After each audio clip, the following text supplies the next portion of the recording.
Hi, everybody. GNN, Steiger Olson Report, part 3 of the look of how did the government, CIA, NSA, all these agencies see the future in 2001? How much has come true through this apparently leaked document, right, Wayne? Yes. And, all I can say now, Steve, I think it would be the Steiger Olson's report's position that whether this is a bogus document or whether it's a legitimate document is very immaterial at this point. What we've already shown in striking detail of how much of this, Steve, is already here.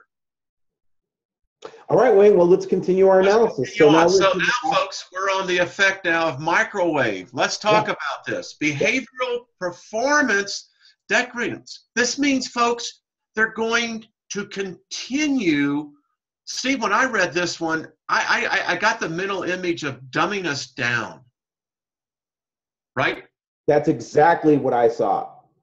Seizures, gross alteration in brain function, 30 to 100% increase in blood flow. That could cause a stroke. Yes. And it's lethal, folks. And look how it's done, Steve. Here it is. You want to know what they're broadcasting this with? There it is, folks. Now, I challenge any of our viewers, help us come up with how we can alter this. How can the individual citizen begin to protect themselves from somehow or another a freaking beam coming in and stroking you out? Well, you know what? We're back to the, I know this sounds funny, but the tinfoil hat, they're actually people that sell lead-lined hats to wear. So I don't know, maybe we look at one of them as a sponsor. Maybe there is something. And it goes on. I mean, folks, it's the full gamut here. The full gamut, Steve. I feel like I'm reading some sort of top secret document, right? That I'm going, well, how is this even possible? Why are they letting this out? But look at this. Here's some more interesting then-year bioweaponry possibilities. These are the things that they are looking off into the future. So the stuff before was like, hey, we got the technology to do it. And then this second list is stuff that we don't have yet, but they are possibilities. Well, I think they're already here because if you look here, the airborne varieties of Ebola, listen, what we have last year. What? They tested that in Africa then. Yes. Binary agents distributed by imported products, vitamins, clothing, foods.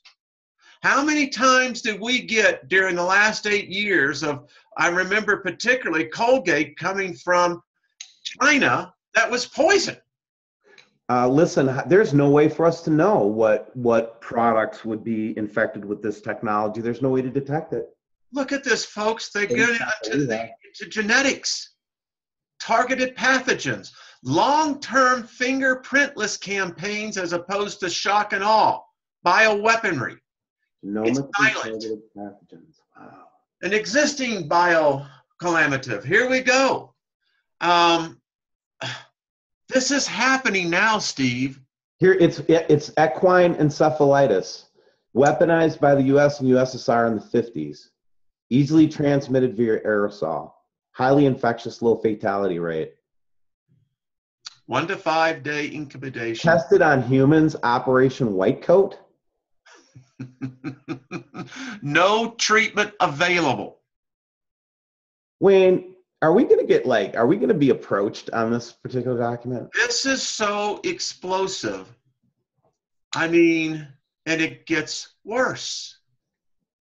Now we get the frontiers of genomics. This is bioweaponry, folks. The bio on the battlefield.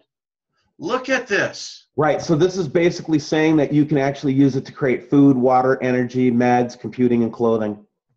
Yeah, and then we can look at reduce the logistics tail because it would be like you're just going to like walk in, set it into a sand pile, and off it goes. Off it goes. What is apparently legal? Well, folks, get your notepads out because we know microwave, radio frequencies, anti-functional and anti-personnel weapons, legal. Chemical and anti-functional weaponry, legal. Chemical psychological effects, being sensory organ weaponry. Oh, that just sounds wonderful. Doesn't it? Chemical personnel in what? Go ahead. My lips are really chapped on this one. Read it. Organs, weaponry, chemical incapacitation, psychological warfare. There it is again. Acoustic weaponry, and again, we've seen. Actually, I saw the microwave RF and anti-personnel weaponry deployed in North Dakota when we were reporting there. So sorry about that. I mean, the air is so dry here. So the last one, look at this. Acoustic and mechanical microdust. You know, every time I see these chemtrails going overhead, it's going to be very difficult to look at it even. Oh, by the way, we're going to have Dan Winnington on our show. Oh, that's right. Yes. Right. Yes, Friday, yes. Yep, we're privileged to have him.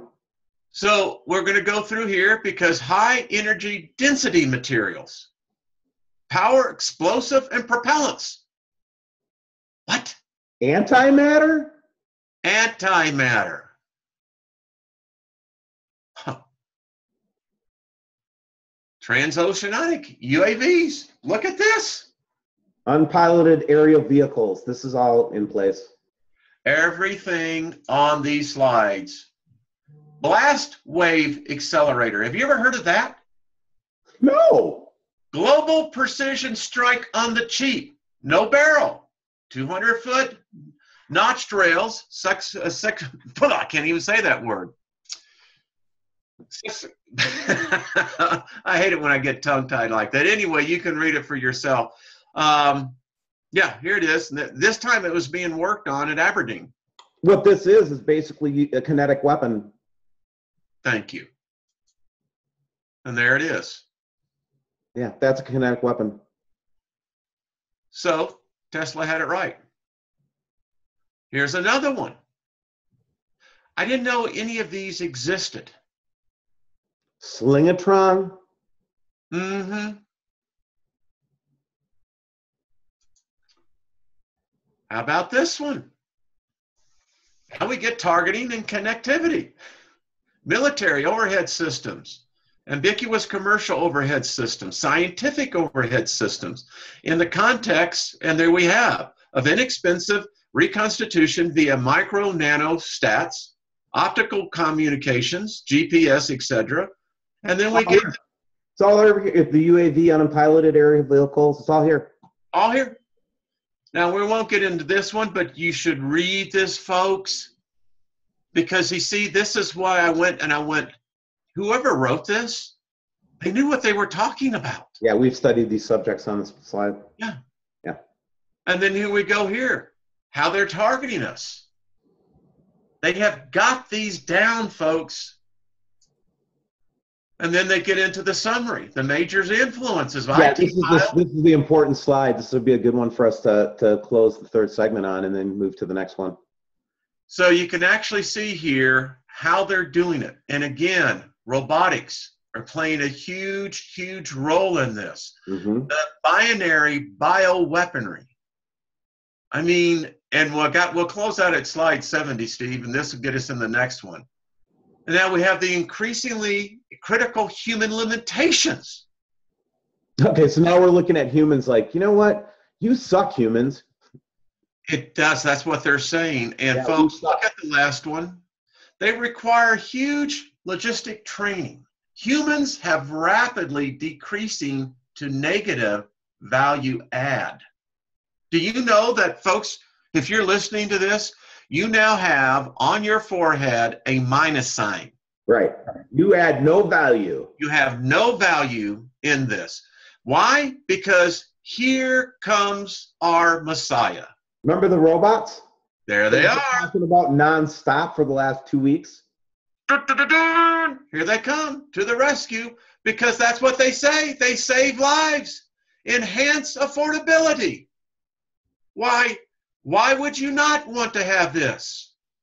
Come on. Look at this, folks. AI back then formed expert systems towards AI and beyond. Well, we've gone beyond. Yeah, we're there. much more reactive than humans, greatly increased tempo, greatly improved hyperspectral sensor. There you go, right there. So folks, wait for part 3. It gets better. Or this is the end of part 3, and we really do appreciate you joining us on the Steiger-Olson Report. Look forward to part 4, Wayne. All right, Steve.